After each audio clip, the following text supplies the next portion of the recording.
Bienvenue dans Afrique Presse, l'émission débat RFI TV5 Monde consacrée à l'actualité africaine et internationale de la semaine. À mes côtés aujourd'hui, Hassan Diop de Radio France Internationale et trois invités. En plateau, Patrice Onokoko Lumumba, à Kinshasa, Roland Lumumba par téléphone et Marie-France Cros de la Libre Belgique en duplex de Bruxelles. Au sommaire, un seul titre, l'assassinat du Premier ministre du Congo belge, Patrice Emery Lumumba, survenu le 17 janvier 1961 à Elisabethville, depuis rebaptisé Lubumbashi. Le 30 juin 1960, jour de l'indépendance du Congo, à la surprise générale, à la suite des discours du roi Baudouin et du président Joseph Kasavubu, Patrice Lumumba prend la parole pour dénoncer les abus de la politique coloniale belge depuis 1885. Ce jour-là, il signe son arrêt de mort. Retour sur les faits avec le rappel historique de la RTBF. C'est peut-être ici que tout a commencé, juste après le discours du roi Baudouin, le 30 juin 1960. Patrice Lumumba, ce jour-là, prend des risques. À la surprise générale, il improvise un discours qui donne une toute autre image de la colonisation.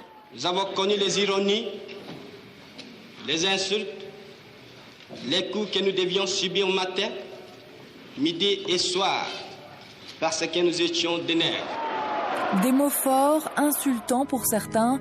Du coup, très vite, le Premier ministre congolais est dans le collimateur des Belges. Et pendant que le pays se divise dans la violence, Lumumba est de plus en plus seul.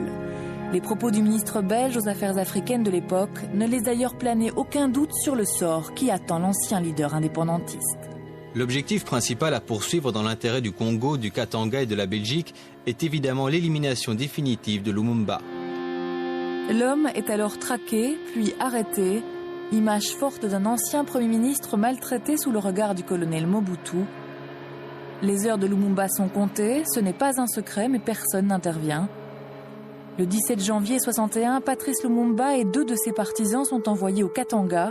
Pendant 6 heures, jusqu'à leur descente d'avion, ils seront tabassés. Ils étaient debout, ils étaient sur leurs jambes et sont descendus sur leurs jambes. Bien qu'il y ait quelqu'un qui est à côté de moi d'ailleurs, qui a crié « Ne les laissez pas souiller, la terre katangaise, portez-les ».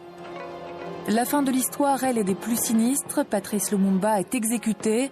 Ordre est donné de faire disparaître sa dépouille. Ce sera fait dans de l'acide sulfurique. 50 ans après, les témoignages sont toujours aussi choquants.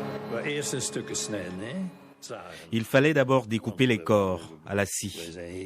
Nous n'étions pas chirurgiens, nous n'y connaissions rien. Il a fallu d'abord les découper en morceaux maniables avant de les jeter dans une cuve de 200 litres d'acide.